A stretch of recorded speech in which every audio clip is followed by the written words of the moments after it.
No nosso exemplo 5, eu trouxe agora um exemplo de viga, né, com balanço. Então, uma viga biapoiada, né, com balanço. Então, aqui a gente tem uma viga que o vão interno tem 4 metros e o balanço 2 metros de vão. E um carregamento distribuído nesse comprimento todo da viga, dos 6 metros, de 10 kN por metro, certo? O ponto a gente tem um apoio fixo, que vai fornecer para a gente duas reações de apoio.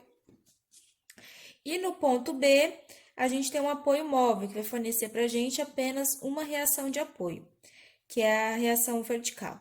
E aí, a gente faz as reações, né? Primeiro passo, fazer as reações nos apoios. Horizontal, zero, porque a gente não tem nenhuma força agindo aqui horizontalmente na nossa viga. Próxima equação, somatório de momentos, fixei aqui no ponto A. Então, no ponto A, o que a gente vai ter girando em relação a ele? Ó? A gente vai ter uma resultante, que é desse carregamento. Então, a gente pode pegar a resultante do trecho todo, não preciso separar por trecho. Se eu quiser separar, eu posso. Posso criar duas resultantes, uma resultante para o trecho de 4 e uma resultante para o trecho de 2, e faço o momento de cada uma dessas resultantes em relação ao ponto A. Posso fazer assim, mas eu também posso achar uma resultante única aqui para os 6 metros de carregamento. Então, 6 vezes 10, 60 quilonewtons, certo? 60 quilonewtons vai estar apontando para baixo. Aonde que vai estar o 60? Vai estar no meio dos 6 metros. Então, metade de 6 é 3. Então, ele vai estar por aqui, ó. Ele vai estar aqui. 60. Não sei se dá para enxergar. Deixa eu fazer de outra cor. Então, aqui vai estar o nosso 60. Certo? Como é 3, isso tudo é 6, né? Ele vai estar aqui a 3 metros do apoio A e aqui a 1 metro do apoio B, né? Que configura metade dos 6 metros da barra total. Tá para baixo, reação de apoio, giro anti-horário positivo. Então, se tá para baixo em relação ao ponto A, tá girando sentido horário. Então, ele vai entrar negativo, menos 60 vezes 3. O que mais que a gente tem de carregamento? O VB. O VB está apontando para cima, o giro vai ser anti-horário, portanto, positivo na somatória. Então, mais VB vezes 4, que é a distância do VB, né, até o ponto A. Certo? Fazendo essa conta, a gente conta que o VB deu 45 quilonewtons. E aí, a última equação, somatória das forças verticais tem que ser igual a zero. Então, eu vou ter o VA para cima, o VB para cima, positivos, porque pela convenção, quem está para cima entra positivo na somatória. E o que a gente tem para baixo?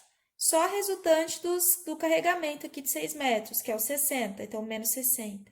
E aí, a gente encontra aqui que o nosso VA deu 15 quilonewtons, beleza? Então, achadas as reações de apoio, agora a gente passa para traçar o diagrama. Deixa eu dobrar aqui para ficar melhor. Para traçar o diagrama, então, eu venho primeiro para ficar mais organizado, né? E traço aqui meu diagrama de corpo livre, que ele vai resumir todos os carregamentos que eu possuo na viga. Então, no ponto A, eu encontrei uma reação de 15 para cima, no ponto B, encontramos uma reação de 45 para cima, e ao longo do comprimento de toda a barra, a gente tem um carregamento de 10 kN por metro. Primeira coisa que eu sempre falo para vocês, eu já tenho que bater o olho nos carregamentos, bati o olho no tipo de carregamento, já tem que vir na minha cabeça qual o comportamento dos diagramas. Então, carregamento distribuído, eu vou ligar meus pontos do diagrama de cortante com retas lineares, né? E vou ligar aqui os pontos no diagrama de momento com parábolas, correto? E aí, a gente vai começar, então, pelo nosso diagrama de cortante. Então, a nossa cortante, que aqui vai estar em quilonewton. E aí, para a gente fazer a somatória, mais uma coisinha a gente tem que lembrar, são sempre duas coisas.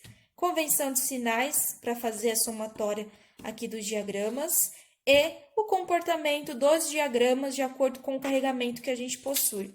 Então, vamos lá. Vou deixar aqui de colinha para a gente. Se a gente está analisando cortante, Se a gente vier pela esquerda, quem tá para cima é positivo. Mais uma vez, vir pela esquerda quer dizer que eu vou começar a fazer a somatória das forças verticais, porque cortante a gente vai somar forças perpendiculares ao eixo da barra, né? Então, eu vou começar do ponto mais à esquerda, que é o ponto A, e vou somando, caminhando em direção aqui ao ponto C. Se eu viesse pela direita, eu viria do ponto C, que é o ponto mais à direita do meu trecho aqui, da minha barra, e viria fazendo a somatória do ponto C em direção ao ponto A. Então, vamos continuar aqui pela esquerda, que a gente já tá vindo resolvendo sempre fixando a esquerda aí para as cortantes.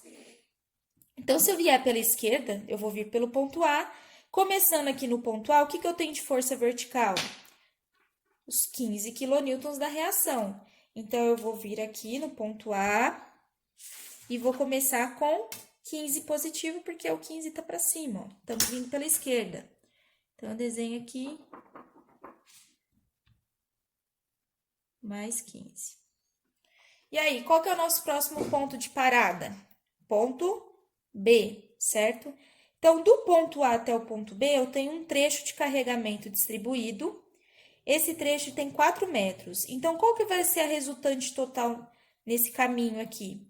Vai ser 10 vezes 4, 40, certo? Então, o 40 vai estar aqui para baixo. Deixa eu fazer de lápis só para ficar bem clarinho aqui, porque depois a gente vai usar ainda esse diagrama de corpo livre, ó. Vou ter um 40 para baixo. Esse 40 é o total de força que eu vou somar conforme eu percorrer os 4 metros. Então, eu vou chegar com 40 para baixo na hora que eu terminar de chegar no ponto B, né? Porque a cada metro aqui a gente está descendo 10, certo? Então, mais 15 menos 40, a gente vai chegar com quanto? Ó, mais 15 menos 40, a gente vai chegar com menos 25. Então, eu vou chegar aqui, né, no ponto B com menos 25. E como que a gente vai... Ó, ficou fora de escala aqui, pessoal. Como que a gente vai ligar esses dois pontos? Com uma reta, né, porque é carregamento distribuído. Então, vai do mais 15 até o menos 25. Então, aqui ficou positivo e negativo. Então, a gente chega aqui com menos 25. Cheguei aqui com menos 25, quem que eu vou encontrar? No ponto B, a reação de 45. E a reação de 45 é uma força concentrada, então, a gente soma ela aqui no ponto. Se eu tô com menos 25 e eu somo mais 45, eu vou pro valor de cortante 20 positivo. Então, eu venho aqui pro mais 20. Certo? E aí, eu vou continuar somando. Do ponto B até o ponto C, eu tenho um trecho de carga distribuída. Qual que é esse trecho? 2 metros. Então, qual que é a resultante do trecho? Quando eu terminar de chegar no ponto C, qual que é o valor total de força que eu vou ter somado aqui descendo, né? 10 vezes 2, 20. 20 para baixo, a gente subtrai. Então, se eu tô com mais 20 aqui, comecei com mais 20, eu vou chegar no final aqui subtraindo 20, eu vou chegar na ponta do balanço com a cortante igual a zero. Então, eu vou ligar o mais 20 e o zero com uma reta. E aí, o nosso diagrama de cortante fica dessa forma, nesse exemplo. Tá? Agora, o que que a gente faz? Vamos ter que desenhar, né, o diagrama do momento fletor. Então, o momento fletor, como a gente vem conversado, né, a gente precisa sempre fazer a somatória nos pontos, né, pontos principais aqui que a gente diz. Quem são sempre os nossos pontos de interesse, né, nossos pontos principais para calcular os momentos fletores? Sempre onde a gente tem apoios, nas extremidades, onde a gente tem carga distribuída, perdão, onde a gente tem carga concentrada, onde a gente tem mudança de carregamento, certo? E principalmente também onde a nossa cortante, ela zera no trecho, né? No intervalo aqui do trecho, no vão. Em algum ponto ela zerar aqui no vão, nesse ponto é um ponto de máximo ou mínimo que eu vou ter no meu diagrama de momento fletor. Então, ele é de interesse e a gente precisa analisar esse ponto também, certo? Então, vamos lá, começar a calcular aqui. Vamos fazer o seguinte, então, a gente vai fazer os momentos. Vou marcar aqui, ó, no ponto A, no ponto B, que são pontos de apoio, no ponto C, que é a extremidade do trecho, né, a ponta do balanço, também é interessante a gente fazer. E a gente também vai encontrar aqui, ó, o meu ponto, que eu vou criar ele agora, que eu vou chamar de ponto D. Então, vou chamar esse pontinho aqui de ponto D, que é o ponto onde a gente vai ter aqui o máximo ou mínimo do diagrama de momento, correto? Então, vamos lá. Vamos encontrar primeiro esse ponto D? É simples, ó. A gente observa aqui, ó, que nesse trecho de 4 metros, existem dois triângulos aqui na cortante. Um triângulo com altura de 15 e um triângulo com altura de 25, certo? Então, a gente faz aquela semelhança de triângulos, né? A gente vai fazer o seguinte, ó. Eu digo que 15 está para x, chama essa distância de x, assim como 25 está para 4 menos x. E faço aqui a regrinha, né? Aplicando a regrinha aqui de 3, a gente vai encontrar que o valor de x, ó, esse valor de x está a 1,5 m, né? Tem o comprimento de 1,5 m, certo? Então, aqui na nossa viga, se aqui tem 4 metros, a gente diz que esse trecho aqui próximo dos 15, né, era o x. Então, vai estar aqui, ó, isso aqui, jogando aqui para a viga. Aqui vai medir 1,5 metro. Então, é nesse ponto aqui, que eu chamei de D, que a gente também tem que calcular o momento. Então, vamos calcular esses momentos. Vamos lá. Primeiro momento no ponto A. Lembrando aqui, agora a convenção de sinais, ó. Se a gente olha pela esquerda, momento positivo é momento com giro horário. Se a gente olha pela direita, momento positivo é o momento com giro anti-horário. Então, aqui, no ponto A, se eu olhar ó, a esquerda dele, é olhar para cá dele, né? Não tem nenhuma força nem nenhum giro aplicado. Então, o momento no ponto A pela esquerda, 0. Se eu fizesse pela direita, eu teria que fazer somatório de todas as forças e eu iria chegar na mesma resposta, que é 0. A gente sabe, principalmente saberia já que é 0, porque se trata, né, de um apoio fixo. Apoio móvel e apoio fixo são apoios que não impedem rotação. Se não impede rotação, né, a gente não vai ter ali reações de giro, reações de momento. Não, a gente só vai ter reação nos apoios se for um engaste, certo? Que aí tem reação de apoio, ou se por um acaso aqui a gente tivesse aplicado uma força de giro, uma força externa aplicada ali. Aí sim a gente teria momento. Agora, se não tem nada disso, o apoio fixo e o apoio móvel, sempre o momento é 0, tá? No apoio. Agora, no caso aqui, vocês vão ver que não vai dar 0 no ponto B, por quê? Porque existe uma continuidade do trecho. A barra, imagina que isso aqui, imagina que fosse, por exemplo, uma tábua reta, fosse a régua aqui, ó. Ela tá passando reto. Ela tá passando reto aqui, né? O apoio tá aqui. Então, a hora que aplicar a carga vertical aqui, ela vai, né, tentar a ponta do balanço envergar para baixo. E aí, quem vai segurar esse giro aqui do balanço, para que ele não gire e tombe de uma vez, é a parte que tá para dentro da minha viga. Tá? Então, só vamos ter momento no apoio se o apoio estiver internamente. Agora, se o apoio estiver nas extremidades, o apoio é 0. Esse momento que a gente encontra aqui não é um momento reativo, né? É um momento da continuidade da minha viga, né? É um momento que a barra viga está sendo solicitada. A gente não está transmitindo esse momento aqui para o apoio, só de um trecho para o outro. Então, vamos lá. Momento no ponto A, a gente já encontrou que é 0. Dá para a gente já encontrar o momento no ponto C, ó. Se eu olhar o C pela direita, que é o caminho mais curto, eu não encontro nada. Então, o momento no ponto C também é 0. Agora, a gente tem que fazer o momento no ponto B.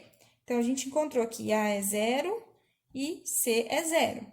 No ponto B, a gente olha qual que é o caminho mais curto, vir pela direita ou vir pela esquerda? Né? No caso aqui, eu acho que pela direita o caminho é mais curto, porque tem menos uma força, né? Pela esquerda, a gente teria a reação e o trecho de carga distribuída. Agora, pela direita, a gente só tem o trechinho de carga. Então, vamos fazer pela direita, ó. Então, o momento no ponto B pela direita, né? Aqui que a gente vai ter um trecho de 2 metros de carga distribuída. Então, se a gente fizer a resultante aqui desse trecho, ó. Se eu fizer a resultante desse trechinho que está à direita, o que eu vou encontrar? 10 vezes 2, 20 para baixo. E onde que tá esses 20? Na metade dos dois. Então, tá a 1 metro do ponto B. Então, eu faço, ó. Aqui tá na continha, ó, menos 10 vezes 2, que já fiz aqui direto na conta a resultante, que é o 10 vezes 2, que dá 20, vezes 1, que é a distância. E qual o sinal, né, desse momento? Vamos olhar aqui. Se eu estou olhando pela direita, giro positivo é o giro anti-horário. A gente está olhando pela direita e o giro dessa resultante é um giro horário. Então, o momento sai negativo. Então, no ponto B, o momento foi menos 20. A gente vem aqui no ponto B e marca menos 20 para cima. E aí, o ponto D, né, que a gente encontrou, que é aquele pontinho do 1,5, eu desenhei ele aqui, tá vendo? Eu fiz ele, o ponto D pela esquerda, ó, que seria o ponto D pela esquerda, e aí eu trouxe desenhado aqui para ficar mais limpo a visualização. Então, à esquerda do ponto D, eu tenho um trecho de 1,5 metro de carga e a reação lá no ponto A de 15 kN. Então, vamos lá. Se a gente está olhando pela esquerda, o giro horário é positivo. Então, o 15 vai estar girando sentido horário, ó, ele está apontando para cima, ele vai tentar girar de sentido horário em torno aqui do ponto D. Então, ele vai entrar positivo. Então, fica mais 15 vezes 1,5, que é o braço de alavanca. Aí, a resultante desse trechinho aqui, a resultante eu tenho um trechinho de 1,5. Então, quanto que vai ser a resultante? A resultante vai ser 10 vezes 1,5, que é o que eu coloquei aqui, ó, resultante, certo? E qual que vai ser o braço de alavanca? A resultante tá aqui, o braço de alavanca é a metade do comprimento aqui. Se é 1,5, vai ser o 0,75, que é o que eu coloquei aqui, ó, 1,5 sobre 2, que é o 0,75. E aí, a gente faz a somatória. E a gente vai encontrar, então, que o momento nesse ponto deu 11,25 kN vezes metro. Positivo, tá vendo? Então, a gente vem aqui no nosso gráfico e coloca esse valor aqui, positivo mais 11,25. Todos os valores aqui do nosso gráfico que a gente pegar vai estar na unidade de quilonewton vezes metro. E agora falta a gente ligar esses pontos, certo? Então, como que a gente vai ligar esses pontos? Primeiro trecho, que é o nosso trecho AB, certo? Quais que são as extremidades, os valores das extremidades desse trecho? No ponto A é 0, no ponto B é menos 20. Então, vamos lá, a gente traça, ligando as extremidades, a gente traça uma reta auxiliar. E aí, nessa reta auxiliar, a gente vai pendurar uma parábola, que é o que está indicando aqui, ó. No trecho AB, a gente tem um carregamento distribuído. Quando a gente pendurar essa parábola, o que vai acontecer? No ponto D, ó, ela começa no 0 aqui, ela vem aumentando, aumentando. No ponto D, ela vai ter o máximo valor, a concavidade dela máxima aqui, passa aqui no 11,25, e depois essa nossa parábola ela volta a diminuir, até que ela chega ali no ponto do B, né, no menos 20. Então, o nosso gráfico fica dessa forma, desse lado. Um trecho vai ficar positivo. Ó, o diagrama aqui a gente pinta, né? Só para vocês enxergarem melhor. E um trechinho aqui vai ficar negativo. E aí, o outro lado aqui, o trecho BC, a gente também tem que pendurar uma parábola, que é a carga distribuída. Então, eu vou ligar o menos 20 com o 0, que são as extremidades. E aí, a gente vai pendurar uma parábola nessa reta auxiliar também. E aí, como eu comentei no exercício anterior, que a gente fez do engaste, né? Ó, vocês viram que a cortante nesse trecho, ela não passou, não zerou? Não passou para o outro lado? Não zerou? Então, quer dizer aqui que nosso momento, a gente não vai ter um ponto de mínimo ou máximo, né? O meu mínimo aqui já é o zero que está aqui na extremidade. Minha concavidade, ela não vai vir aumentando, né? Nesse caso aqui, como é valor negativo, ela viria diminuindo, né? E depois ela volta a crescer. Não tem esse ponto de inflexão que a gente fala, que é a mudança da curvatura, né? Então, aqui ela vem diminuindo e o zero dela é o final do trecho. Então, por isso que eu sei que a minha parábola não passou para o lado de cá. Só teria passado para baixo se a gente tivesse cruzado aqui a cortante igual a zero. Então, aí, nosso gráfico ele fica dessa forma nesse exemplo. Como eu comentei com vocês, quando a gente tem apoio interno, sempre vai ter momento negativo no ponto desse apoio, mas esse momento negativo não é devido à restrição que o meu apoio tá impedindo, né? A gente falou, apoio fixo, apoio imóvel não impede giro, tanto que ela vai girar. E quando ela gira, ó, ela gira sobre esse ponto aqui, não sei se vai dar para essa régua aqui, ela é dura. Quando ela gira aqui no ponto, ó, né, que vai girar, esse lado tá empurrando para baixo, esse lado também, é aí que vai ocorrer a tração em cima, que é aí que aparece o momento negativo nesse apoio do meio. Ele tá impedindo o deslocamento vertical, mas ele tá permitindo o giro. Correto, pessoal? Então, a gente sempre vai observar isso. Momentos negativos quando a gente vê esses apoios mais internamente, com balanço aqui, né? Então, para dar essa continuidade, a gente vai ter um momento negativo.